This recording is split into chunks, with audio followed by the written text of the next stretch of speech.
동남아시아에서 단 하나 유일하게 식민지가 되지 않은 나라가 있습니다. 바로 태국이죠. 19세기 영국, 프랑스, 네덜란드가 이 지역을 완전히 삼켜버렸는데 그 한가운데서 태국만 살아남았어요. 주변이 전부 적국 식민지인 상황에서 독립을 지켜낸 건 기적에 가까운 일이었습니다. 도대체 어떻게 제국주의라는 거대한 해이를 피해 독자적인 생존이 가능했던 걸까요? 지금부터 시암 왕국이 식민지화를 피한 놀라운 생존 전략을 파헤쳐 보겠습니다. 유럽 열강들이 아시아를 침략하던 그 시기, 동남아시아는 말 그대로 약육강식의 현장이었습니다.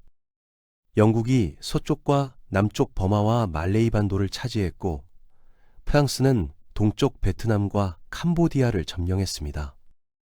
네덜란드까지 인도네시아를 장악하면서 주변국들이 하나둘씩 식민지에 갇히는 동안 시암은 지도를 보면 마치 바다 한가운데 떠있는 작은 섬처럼 고립되어 있었는데 이 위기가 오히려 기회가 됩니다.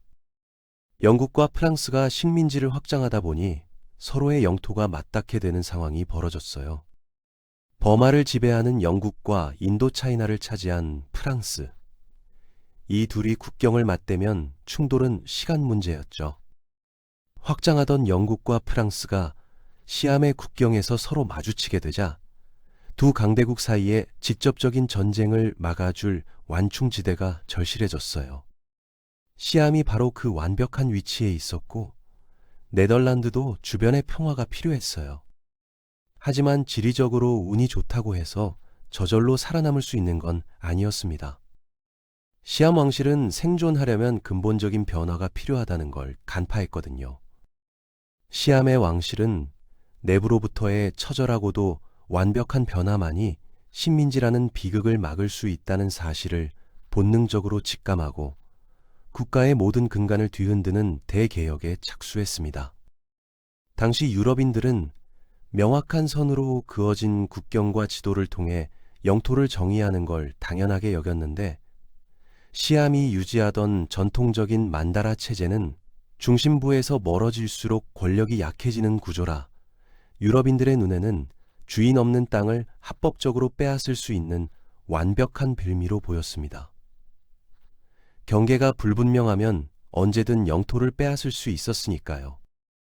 이를 타파하기 위해 쫄랄롱꼰 왕은 지방 통치자들의 자치권을 과감히 박탈하며 왕권을 중앙집권 체제로 하나로 모았고 서구식 지형학 기술을 도입해 국경선을 명확히 확정짓는 동시에 현대적인 상비군을 창설하여 시암이 더 이상 만만한 부족 연맹체가 아닌 강력한 중앙집권 국가임을 전 세계에 선포하며 지방의 권력을 약화시켰어요.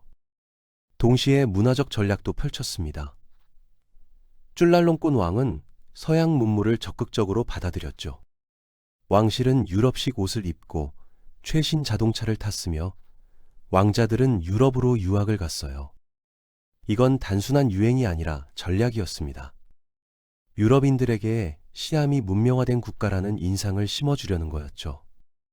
야만적인 나라는 식민지로 만들어도 되지만 문명국은 존중해야 한다는 논리를 역이용한 겁니다.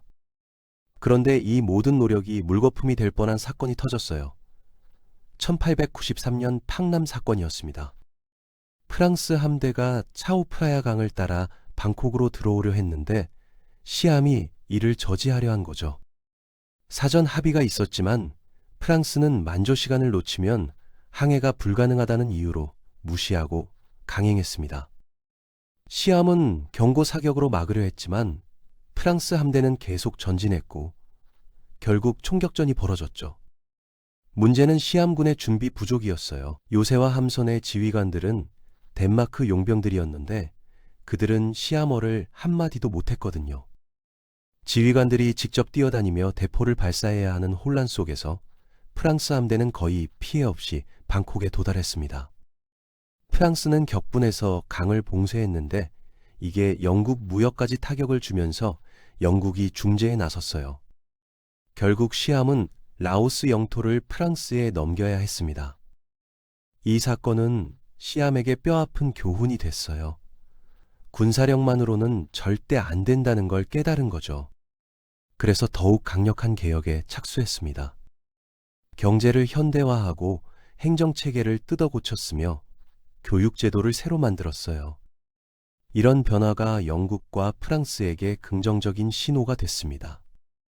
1896년 두 나라는 시암의 독립을 보장하는 협정을 체결했고 1910년에는 현대 태국의 국경이 확정됐죠.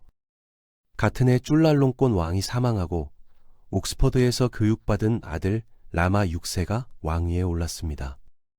새 왕은 서구화를 더욱 빠르게 진행시켰어요. 학교들이 세워지고 그레고리력이 채택됐으며 사회 전반에 근대화 물결이 일었죠. 그러다 제1차 세계대전이 발발했습니다. 시암은 즉시 독일과 오스트리아, 헝가리에 선전포고를 했어요. 전쟁에서 큰 역할을 하진 않았지만 이 결정 덕분에 베르사유 평화회의에 참석할 수 있었습니다. 국제사회에서 주권국으로서 인정받는 계기가 된 거죠. 결국 태국이 식민지화를 피할 수 있었던 비결은 단순히 지리적으로 운이 좋아서가 아니라 시대의 흐름을 정확히 읽어낸 지도부의 통찰력과 자존심을 버리고 국가의 체질을 통째로 바꾼 과감한 개혁, 그리고 강대국들 사이에 틈새를 공략한 영리한 외교 전략이 빚어낸 합작품이었습니다. 오늘날 우리가 마주하는 태국의 화려한 문화와 독창적인 역사는 당시 시아민들이 보여준 변화를 향한 용기와 처절한 생존 투쟁이 없었다면 존재할 수 없었을 것이며 약소국이 강대국의 파도 속에서 어떻게 살아남아야 하는지에 대한 가장 위대한 역사적 사례로 영원히 기억될 것입니다.